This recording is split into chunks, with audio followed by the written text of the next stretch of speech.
Let's talk a little bit about your music. Okay. Well, COVID came, and literally, I was luckily fortunate still getting auditions for voiceover because I have this Well, that's awesome. voiceover booth and stuff. No way. Oh yeah, no, I like this. Oh, I can cool. literally record my music alone. I've got a monitor in there, all that stuff. Oh, that's so rad. I go out for all this voiceover stuff. I ended up booking a spot for Starburst that came out, and then one for Hollister that should be coming out next year. It was postponed because of COVID.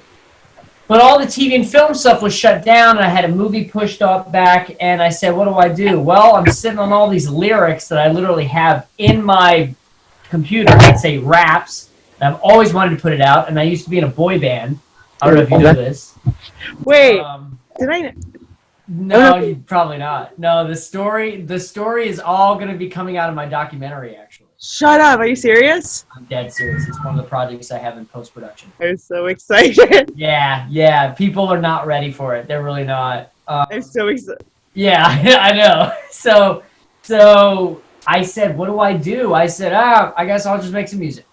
So I found people's beats I liked, and I tracked alone, and I ended up booking an audiobook. So that's what secured me this. And I just started making my own music and putting it out there. And now I've got 2 more songs on the way. I've got one dropping as a collaboration with Paul Anthony and Full Force, and that's going to be on the 18th next week. And that's our club track, and the other 2 are performing pretty well, and they've been featured in some magazines as well. So, hey, whatever. I love it. I love you because you are opposite of what I just kicked my computer with my foot.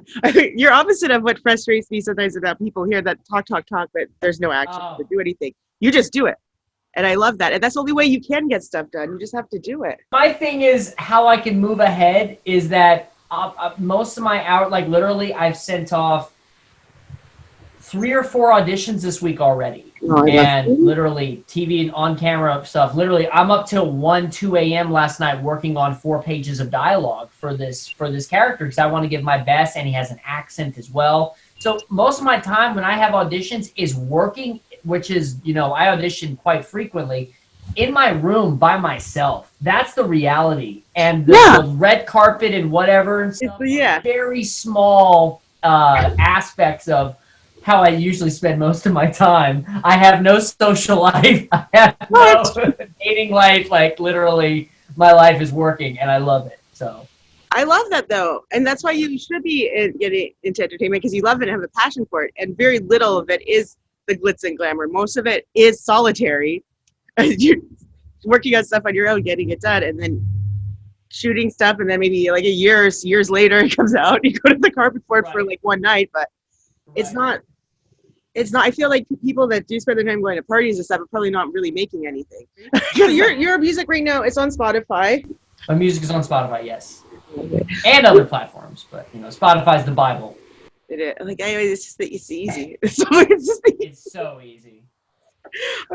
You have though, but I know you have a dance background, and you were now, I know, in a boy band. You're actually a really great dancer. You've shown me, which is you're like a classically trained dancer, which is amazing. I feel like you do everything. I want to be known as a Renaissance man. Yes. You are. You really are, which is awesome. Are you going to be doing like music videos for any of them? You think any of the songs? So we have. There's an offer from someone to direct Demon Killer, the music video. And then there's another person who's interested in directing the Bring It music video, and then someone who may want to do a music video for a song that I have specifically for the doc that I have to rewrite a little bit. I have to rewrite it to make it fit more to the doc, and that director has offered to potentially shoot a music video. But yes, music videos are in the works. I get really excited about the documentary. I really want to know about this boy band so bad.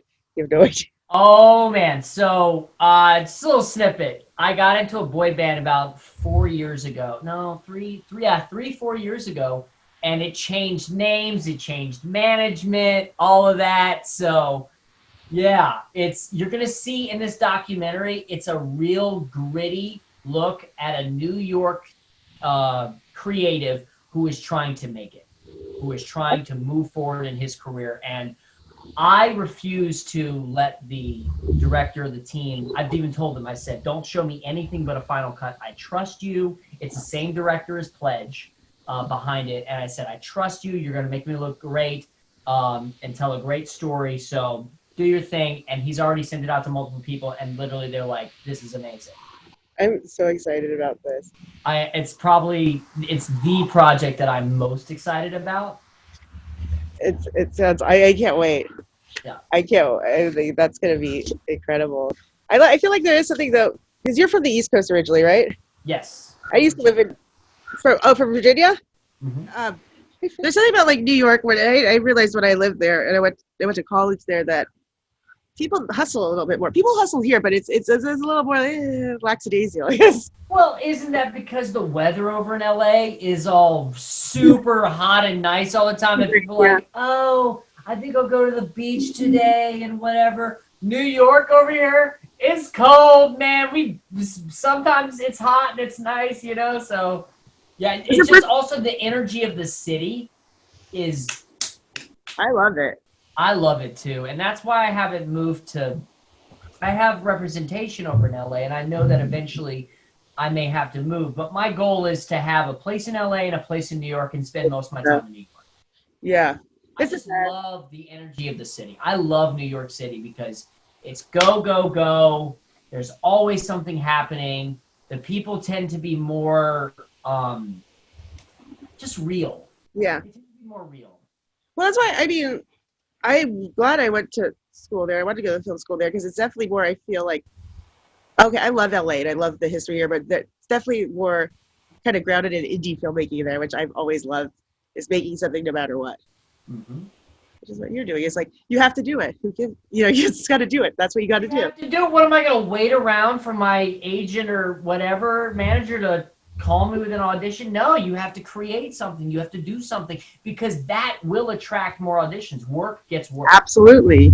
You attract what you do, you know?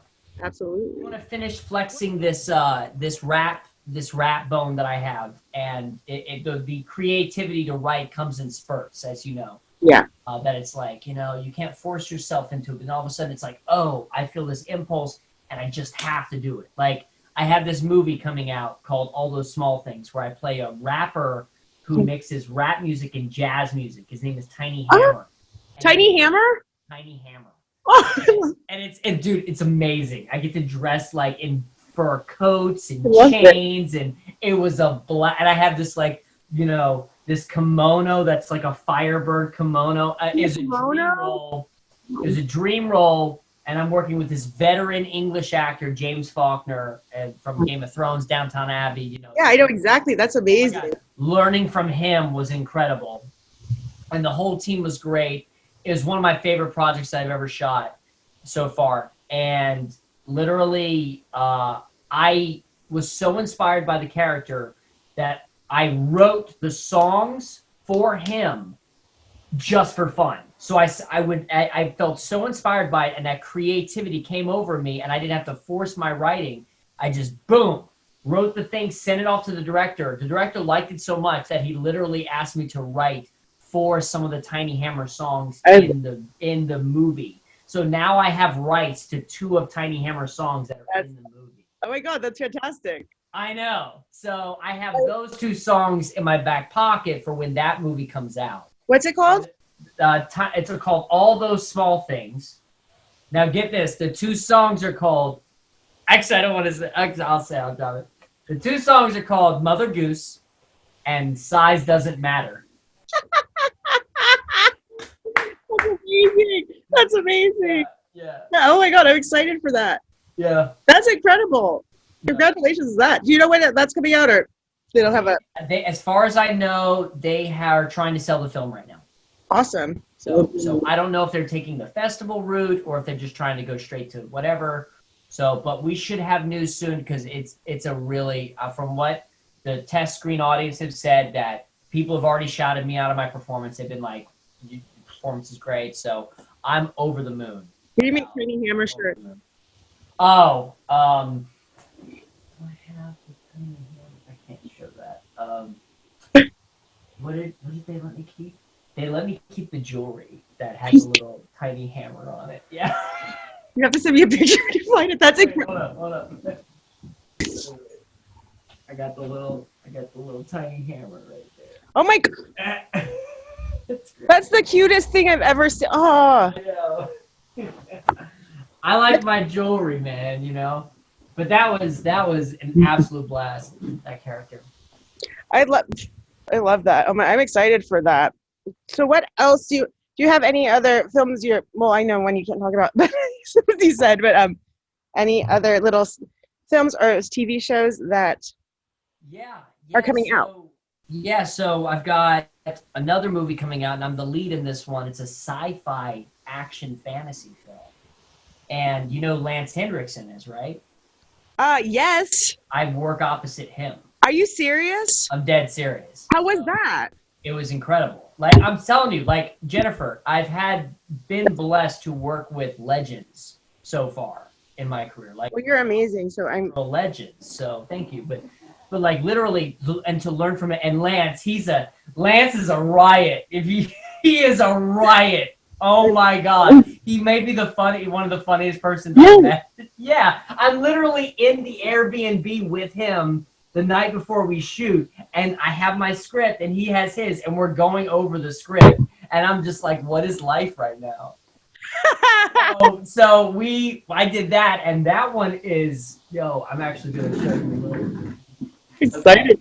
So this director, this director has created an entire IP.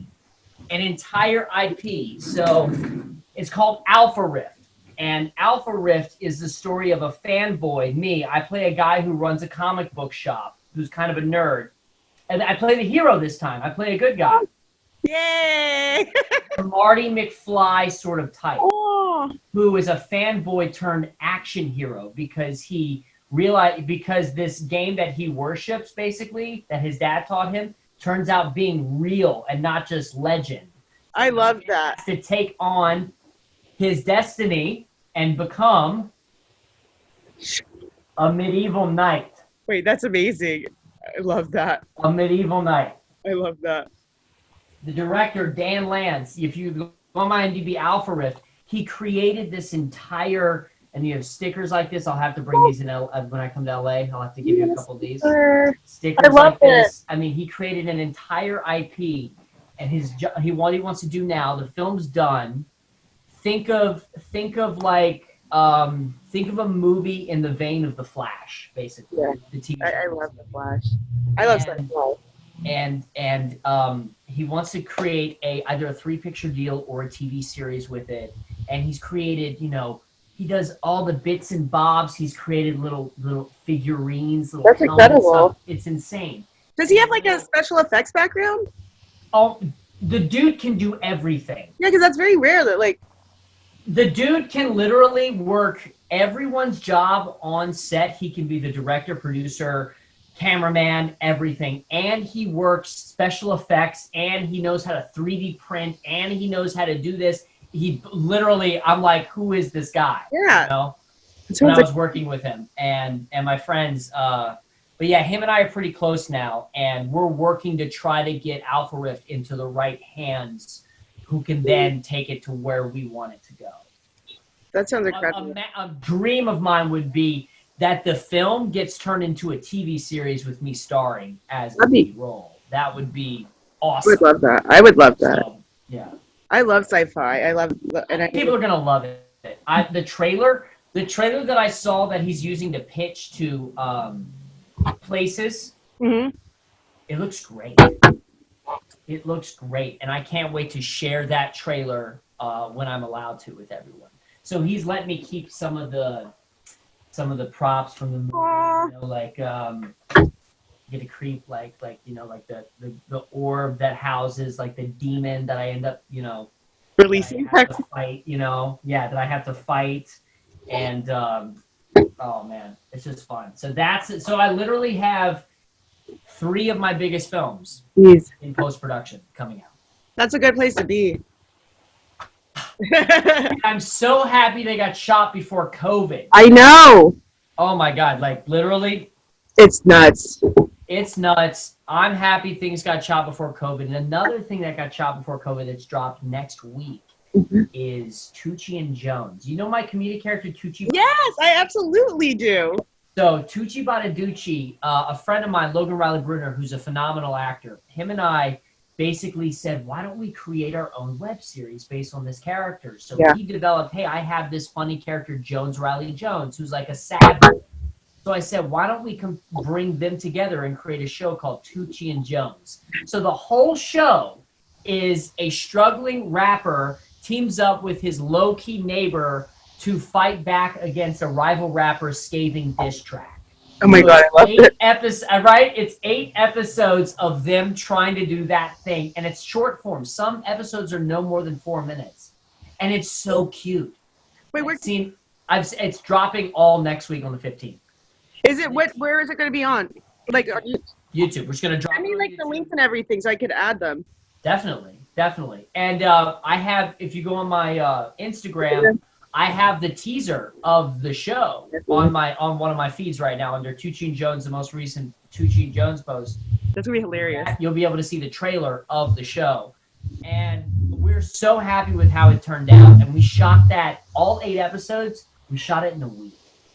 Are you serious? We shot it in a week, literally 2 weeks before things started getting shut down. Oh crap! So like, really, that was good timing. Great. It was literally the virus was over in China, and it was like right when it was. And we shot it in a week. We said we have to get this done, and there were even moments where we were like, maybe we should shoot in the spring. There's some moments. I said, no, we got to get this done now. That was smart because look, it's September. It's not even August anymore. It's not even, and now we're all wearing masks, and we wouldn't have been able to do what we wanted to do before, and we wouldn't have gotten what we gotten before. And I knew it. I knew it. I just said, because we were waiting to shoot it, and I said, I know it's February. I know it's cold outside. Let's get it done. It's really cold in New York. Let's shoot this now. And everyone was game, and yeah. And then I've got several shorts on the way. I just did voiceover for one of the shorts I have. It's this beautiful story about this guy who, it's more like suicide prevention. It's called The Black Sky Under Harper's Rock, and it's about this guy who used to kind of be an asshole, who would hang out with the douchebag kind of friends, and then he found this girl who kind of changed him, and he became a real vulnerable kind of person. And then their relationship fell apart because she was dealing with her own stuff. So he tries to return to his old life, but he's not satisfied. And then he tries to go find her, and then she's disappeared. And then we don't know what's happened to her, ... Another short, which is sort of like a super bad thing, which stars me and that actor from Tucci and Jones, Logan Riley Bruner, which is a super bad, it's these two knuckleheads who have to dispose of a body before it's too late. I don't know why I might as well call it Weekend at Bernie's. Like, you should Weekend at Bernie's it. No, it's a little bit of Weekend at Bernie's. And then I'm attached to a couple other projects, some of the early development. Some of the guys are making some other, the Pledge guys are making something. And then a director out of LA, I'm attached to his project in development, so. That's awesome. And I'm attached to being a short, playing a boxer, but that got pushed because of COVID. So we're just doing what we can to just continue moving forward. But I love that. Like, you're still doing your thing and you're still making stuff. I have to. I'm not going to. I refuse to. What am I going to do? Go home to Virginia and live with my dad and like my brother and just play video games all day? But thank God, because otherwise it becomes like too depressed. Like, I'm so glad. I'm glad all this stuff is happening, and I'm glad you're coming here in October.